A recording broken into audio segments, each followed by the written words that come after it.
Shalom, selamat pagi dan salam jumpa kembali bersama saya Pendeta Romauli Sihaan dalam Renungan Harian menurut Almanak HKBP. Apa kabar saudara? Semoga baik ya, dan tetaplah penuh semangat di dalam kasih Tuhan, di dalam menjalani hari-hari kehidupan. Sebelum kita melanjutkan aktivitas, marilah kita meluangkan waktu untuk mendengar dan merenungkan firman Tuhan. Biarlah Roh Kudus menerangi hati dan pikiran kita, sehingga firman Tuhan boleh menuntun kita dan memberi hikmat bagi kita untuk mengerti setiap kehendak Tuhan dan dimampukan melakukan segala aktivitas dengan baik di dalam takut akan Tuhan. Marilah kita berdoa. Ya Allah Bapa yang Maha Baik yang kami sembah di dalam Yesus Kristus. Terima kasih Tuhan untuk hari yang baru yang Tuhan anugerahkan bagi kami hari ini. Kami percaya sebagaimana penyertaan-Mu dalam hidup kami di hari-hari yang lalu, hari ini pun Engkau pasti menyertai dan memberkati kami. Mampukanlah kami untuk menjalani hari-hari kami dengan baik, karena Tuhan sangat baik kepada kami. Tuhan, kami mau belajar di dalam firman-Mu. Bukalah hati kami. Mampukanlah kami mengerti akan firman-Mu, dan biarlah kami dapat menjadi pelaku firman yang setia di dalam kehidupan, sehingga kami dapat menyenangkan hati Tuhan di sepanjang kehidupan kami. Ajarilah kami Tuhan. Berfirmanlah Engkau, sebab kami telah siap mendengar. Kasih karunia dan damai sejahtera dari Allah Bapa Tuhan kita, dan dari anaknya Tuhan Yesus Kristus dan Roh Kudus, menyertai saudara sekalian. Amin. Firman Tuhan untuk kita pada hari ini, yang ditetapkan menurut Almanak HKBP, Kamis 6 Juni 2024, tertulis dalam kitab Yesaya 38 ayat 19.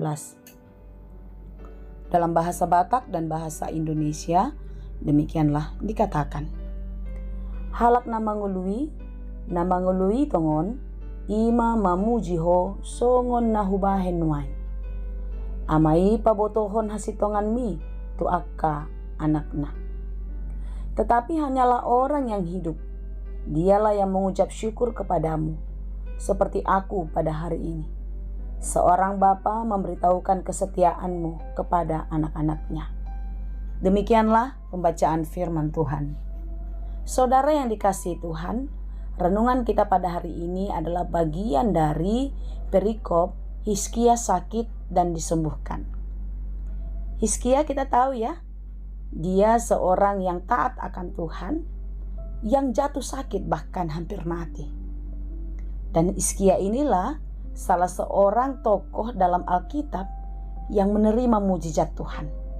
Apa mujizatnya? Yaitu Tuhan menambahkan usia kepadanya 15 tahun lagi. Itu bisa kita baca di dalam Yesaya 38 ayat 5.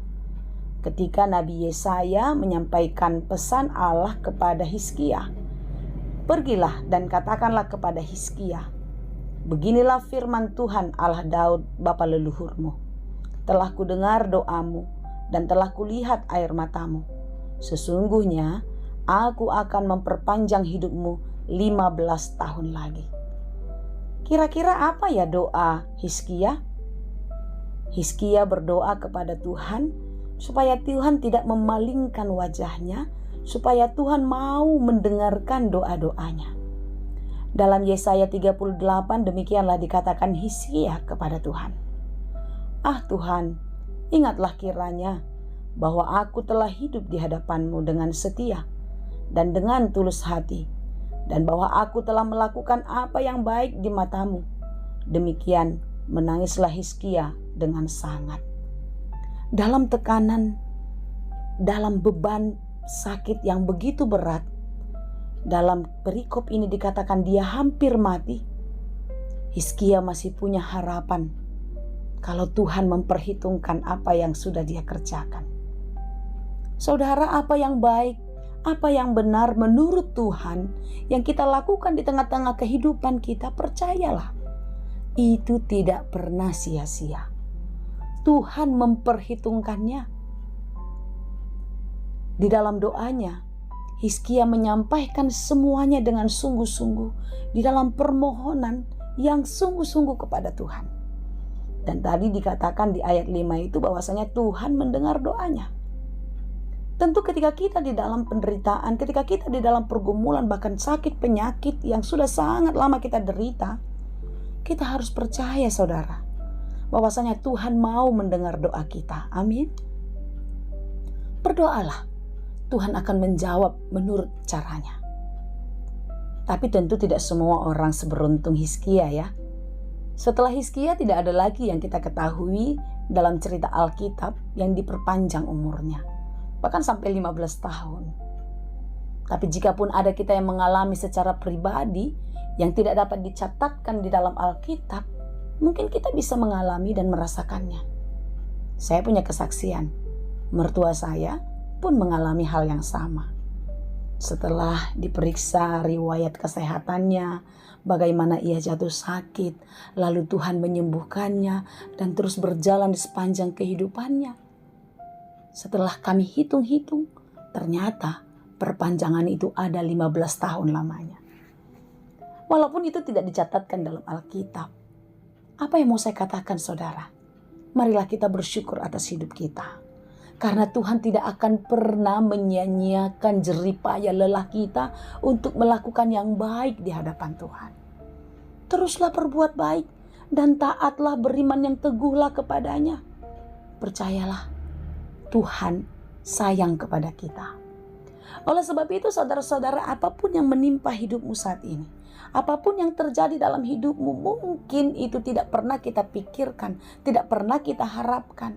Sesuatu yang menyakitkan, sesuatu yang menyedihkan, yang sangat mengecewakan, mungkin itu terjadi dalam hidup kita.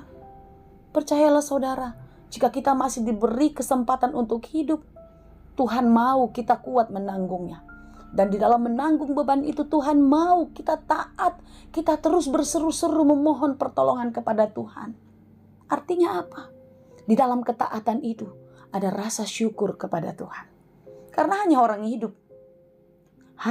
orang yang hidup yang dapat bersyukur kepada Tuhan. Kalau kita sudah tidak ada lagi di dunia ini, tidak ada lagi yang bisa kita sampaikan di dalam rasa syukur kita sebagai manusia yang hidup di bumi ini. Ya, kita katakanlah ketika ada seorang miskin sekali, dia bersyukur karena apa? Karena dia tidak mengemis ketika dia melihat seorang pengemis. Lalu seorang pengemis, dia bersyukur kepada Tuhan. Sekalipun dia mengemis, tapi dia tidak sakit ketika dia melihat seorang yang sakit. Lalu ketika orang sakit melihat mobil ambulans yang di dalamnya ada peti mayat, dia bersyukur kepada Tuhan. Karena dia masih diberi kehidupan sekalipun dia sedang sakit. Lalu orang yang ada di dalam peti mayat itu, di dalam peti mati itu, apakah dia bisa bersyukur? Tentu tidak. Oleh sebab itu saudara, selama kita masih diberi kesempatan untuk hidup, mengucap syukurlah. Mari kita jalani hidup ini dengan ketaatan, dengan keberimanan yang sungguh-sungguh kepada Tuhan. Dengan tetap setia menceritakan kebaikan-kebaikan Tuhan kepada keturunan kita. Amin. Tetap kuat ya teman, tetap kuat sahabat, tetap kuat saudaraku. Karena Tuhan tidak pernah meninggalkan kita. Tuhan Yesus memberkati. Amin. Terima kasih Tuhan untuk firman-Mu hari ini. Kami sungguh-sungguh bersyukur kalau kasih-Mu sungguh nyata dalam hidup kami. Sebagaimana kuasa-Mu terjadi atas hidup Hizkia, kami pun percaya kuasa Tuhan, mujizat Tuhan akan terjadi secara nyata dalam hidup kami. Ajari kami untuk terus mensyukuri hidup kami. Sekalipun yang terjadi di luar jangkauan kami, di luar ekspektasi kami.